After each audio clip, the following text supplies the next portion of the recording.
दोस्तों नहायत ही अफसोसनाक वाक़या पाकिस्तान के सरगोदा मुजाहिद कॉलोनी के अंदर पेश आता है, जहां पर बिल्कुल उसी तरह से जैसे कि फैसलाबाद जड़ावाला में मसीही बरादरी पर अटैक किया गया, सेम सरगोदा में भी अटैक किया गया। इस मुल्क में कोई ऐसा अदारा नहीं है जो इनको देख सके। आपको याद होगा कि ये वाक़या है, थोड़ा अर्सा पहले जड़ावाला के अंदर पूरी की पूरी ईसाइयों की बस्ती जला दी गई। ये कैसे मुमकिन हो सकता है? ये कैसे लोग हैं जो ना कानून पे यकीन रखते हैं, ना आइन को कुछ समझते हैं, ना इंसानी हकूक की किसी किस्म की वैल्यू रखते हैं।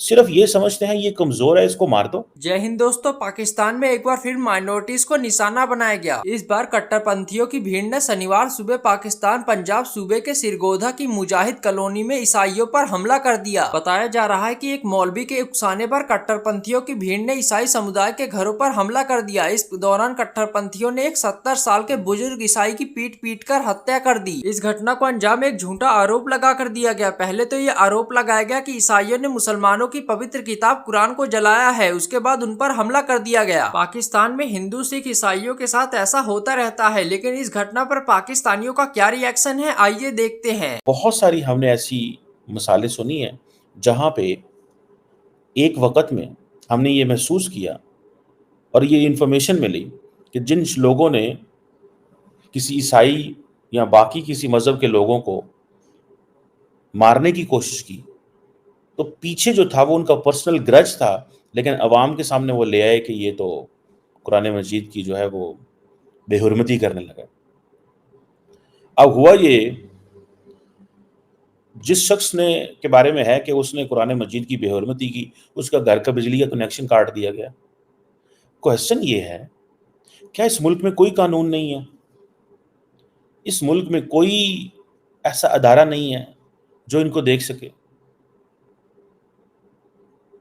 आपको याद होगा कि ये वाक़या है, थोड़ा अर्सा पहले जड़ावाला के अंदर पूरी की पूरी ईसाइयों की बस्ती जला दी गई।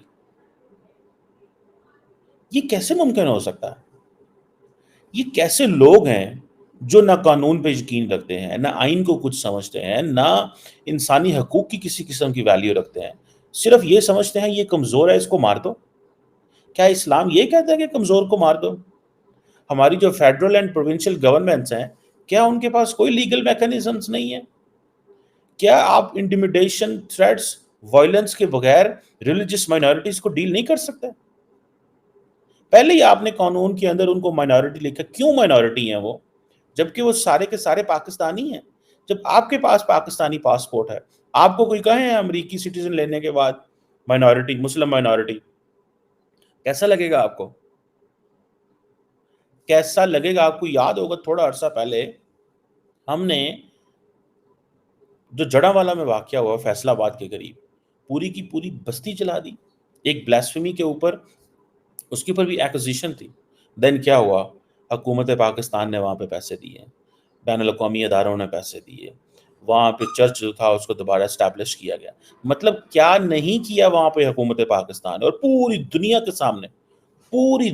के सामने एक चीज़ जो थी, जिसकी वजह से हमें हमारी जगहंसाई हुई। इतनी जगहंसाई हुई एंड देन अरबों करोड़ों रुपए भी लगा दिए।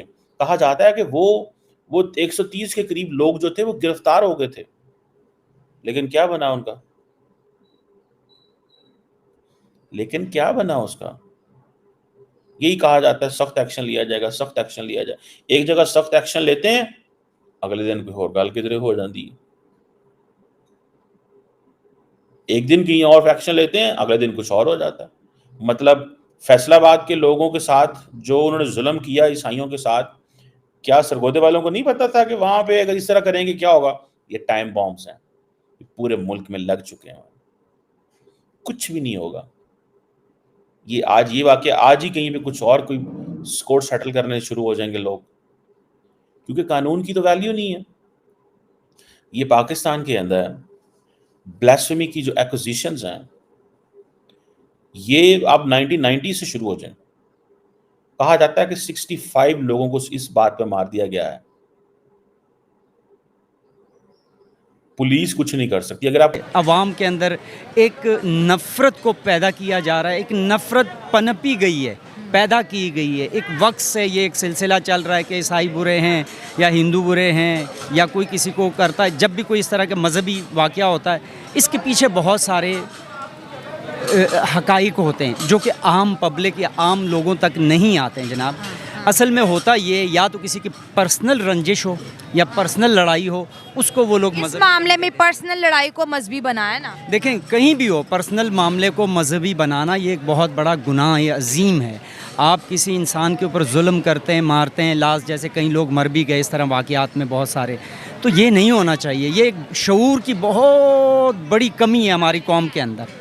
ये शऊर पैदा करना चाहिए और ये शऊर हमारे उलमा को पैदा करना चाहिए, हमारे जो इक़्तिदार पे बैठे हैं सियासतदान लोग हैं इनको पैदा करना चाहिए। इसकी कैंपेन चलनी चाहिए कि भाई ये सारे पाकिस्तानी हैं, हर कोई पाकिस्तान में रहने वाला पाकिस्तानी शहरी है, जिसने यहाँ जन्म लिया उसको उतने हक़ है। मुझे तो अक्सर अफसोस होता है कि जब पाकिस्तान के आइन में हिंदू ईसाइयों को या पारसियों को या बौद्ध को आखिर माइनॉरिटीज़ कहा क्यों? ये तो पाकिस्तानी ही थे, अगर तकसीम ना होते तो हम एक ही रहते। लेकिन ये जी माइनॉरिटीज़ होगी, ये मेजॉरिटी होगी। खैर वो भी छोड़ें, फैसलाबाद के अंदर जड़ावाला के अंदर जिस तरह से चर्च को निशाना बनाया गया, ईसाइयों के घरों को जलाया गया, कितनी बदनामी हुई पाकिस्तान की। अमेरिका तक ने पाकिस्तान पर प्रेशर डाला। गवर्नमेंट ऑफ पाकिस्तान जिसके पास मुल्क को चलाने के लिए पैसा नहीं है, उसने करोड़ों रुपये ईसाइयों को दिए, बाहर से इमदाद आई, वो चर्च को दोबारा से जो है बिल्ड किया गया। यही बदनामी है, यही कालक जो है हमारे माथों पर रह गई है। ये जाहल लोग, ये जो मॉब होते हैं, उठते हैं, किसी को भी निशाने, इनको यही नहीं पता कि दुनिया ग्लोबलाइज हो गई है, इंटरनेट का ज़माना है। ये कुछ भी हरकत करते हैं, दुनिया उस पर रिएक्ट करती है। देखें, दुनिया में हर काम का, हर जुर्म का एक कानून, एक लॉ है। पाकिस्तान का भी एक लॉ है, कानून है, यहाँ पर हर चीज़ है, लेकिन कानून अप्लाई नहीं होता। हम लोग जो है ना वो उसको कानून को अपने हाथों में ले लेते हैं। अवाम सम टाइम, जाहिल अवाम आप कह सकते हैं कि इल्म की कमी है, इल्म की उन तक इतनी मतलब रसाई नहीं है, और वो छोटी छोटी चीज़ों पर उनको इतना उकसाया गया। असल में माशरे को शुरू से ही हमारे इस तरीके से कंजर्वेटिव बनाया गया, तो उसकी वजह से जो है ना हमारे हालात ख़राब हो जाते हैं। लोग जो है ना उसको नेगेटिवली ले लेते हैं। देखिए, कहीं ऐसा वाक़या आता है तो उसके लिए सबसे पहले कानून है कि उसकी तहकीक करें। सबसे पहले इस्लाम भी इस चीज़ की इजाज़त नहीं देता कि आपने कोई बात सुनी और देखी नहीं है और आप उस पर किसी की सुनी सुनाई बात पर और किसी की कही बात पर आप अमल करें, नहीं। इस्लाम कहता है कि आप तहकीक करो, पहले आँखों से देखो, कानों से सुनो। जब तक आपने तहकीक ना की हो, देखी नहीं हो, फिर कानून कहता है कि सबूत, कानून सबूत पे चलती है।